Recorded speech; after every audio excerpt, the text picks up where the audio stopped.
Si Alan Jovenes Kilantang na mas kilala ng publiko sa kanyang pangalang pang-entablado na Alan Kay ay tinuturing sa mga pinaka-prominenteng komedyante at host sa bansa. Ang kanyang paglalakbay mula sa simpleng buhay sa probinsya patungo sa rurok ng tagumpay sa Maynila ay isang kwento ng pagsusumikap, talento at tibay ng loob.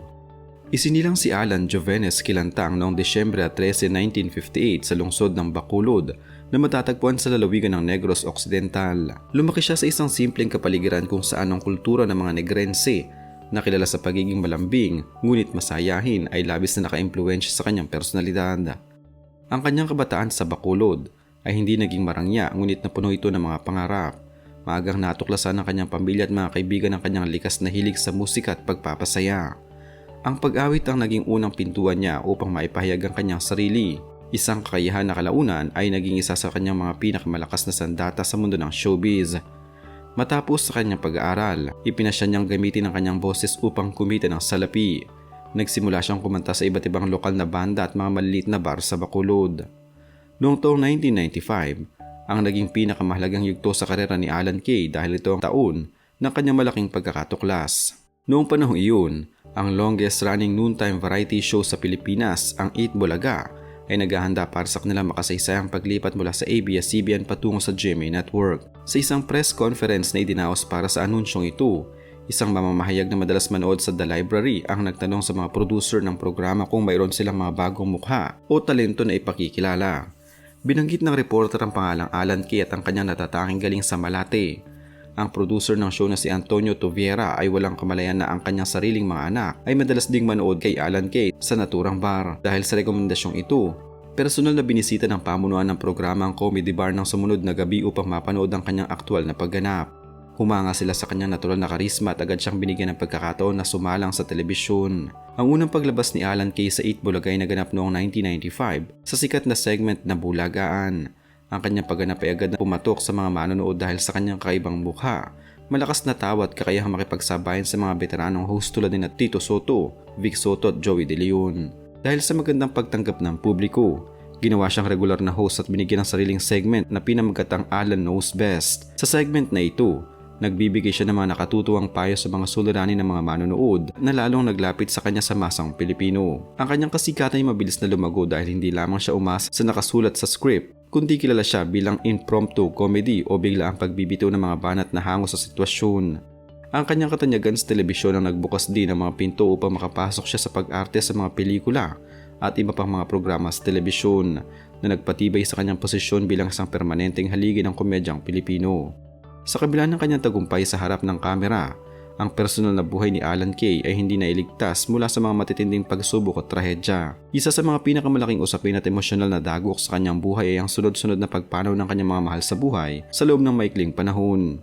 Ang pagpapanatili ng isang masayang mukha sa harap ng publiko habang nagluluksa sa likod ng kamera ay isa sa mga pinakamalaking sakripisyo na kanyang ginawa. Bukod sa mga personal na kalungkutan, naging bahagi rin si Alan Kay ng mga kontrobersiyang may kinalaman sa kanyang pangunahing tahanan sa telebisyon, ang 8 Bulaga. Noong 2023, naging viral sa buong bansa ang matinding alitan sa pagitan ng mga orihinal na host ng programa na kilala bilang TVJ at ng pamunuan ng Television and Production Exponents Incorporated o TAPE Incorporated na pagmamay-ari ng pamilya Halos Host. Sa gitna ng kaguluhang ito, hinarap ni Alan Kay at ng kanyang mga kasamang host ang isang malaking desisyon kung mananatili sa TAPE Incorporated o sasama sa TVJ sa pag-alis. Sa kabila ng mga alok na manatili na may kasamang malaking sahod, pinili ni Alan Kay ang katapatan sa kanyang mga nakasama sa loob ng halos 3 dekada. Kasama ni Wally Bayola, Jose Manalo at Ryan Agoncillo, lumipat siya patungong TV5 upang simulan ang bagong yugto ng kanilang programa. Kamakailan lamang, muling naging sentro ng usapan si Alan Kay sa mga plataforma ng social media dahil sa isang kumalat na memorandum na di umano ay galing sa pamunuan ng TVJ Productions. Ang naturang dokumento ay nagpapakita ng isang opisyal na babala laban sa kanya dahil sa pagiging isang maingay na host.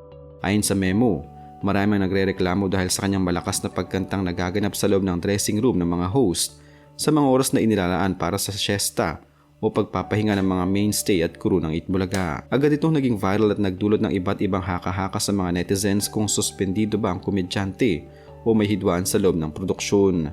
Gayunpaman, Mabilis na nilinaw ng mga lehitimong ulat sa balita na ang insidenteng ito ay isa lamang biro o backstage prank na ginawa ng kanyang mga kasamahan upang siya ay biruin, na nagpapatunay lamang ng magaan at masayahing samahan ng mga host sa likod ng kamera. Ang isa pang issue na opisyal na hinarap at nilinaw ni Alan Kay ang paglaganap ng mga peking account sa social media na gumagamit ng kanyang pangalan at larawan upang magpakalat ng maling impormasyon. Dahil sa takot na idinulot nito sa maraming tao, agad na gumamit si Alan Kay ng kanyang opisyal na Instagram account upang maglabas ng pahayag. Nilinaw niya na wala siyang anumang opisyal na Facebook account at ang naturang pahina ay isang mapanlokong operasyon na walang kinalaman sa kanyang totoong pagkatao.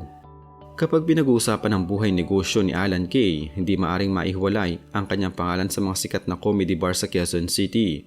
Siya ang nagtatag at nagmamay-ari ng Clowns Comedy Bar na nagbukas noong taong 2002 sa Quezon Avenue at ng Zirco Comedy Bar na nagbukas naman noong 2004 sa Tomas Morato.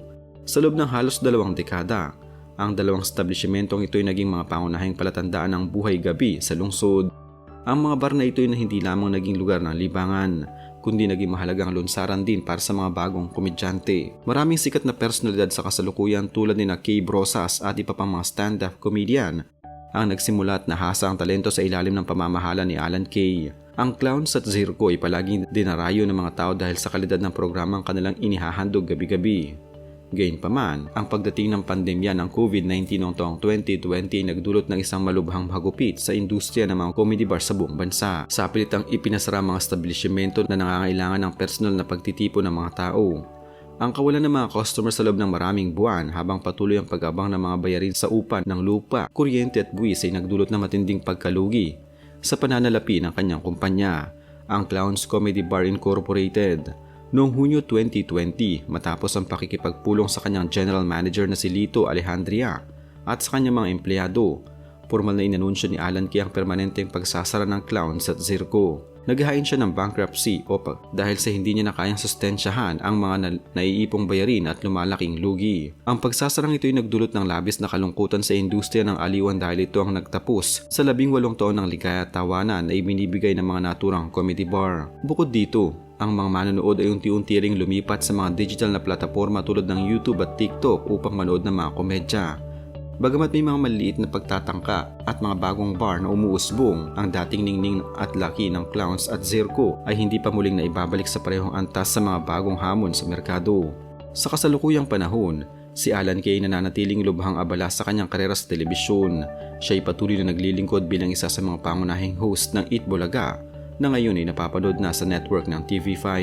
Aktibo siyang kabahagi sa mga pang-araw-araw na segment na programang tulad ng Bulagaan University 2026 at live singing sessions o LSS, kung saan naipapakita pa rin niya ang kanyang walang kupas na galing sa pagkanta at pagpapatawa. Ang kanyang presensya sa tanghali na nanatiling isang mahalagang bahagi ng tradisyon ng mga Pilipino sa panonood ng telebisyon.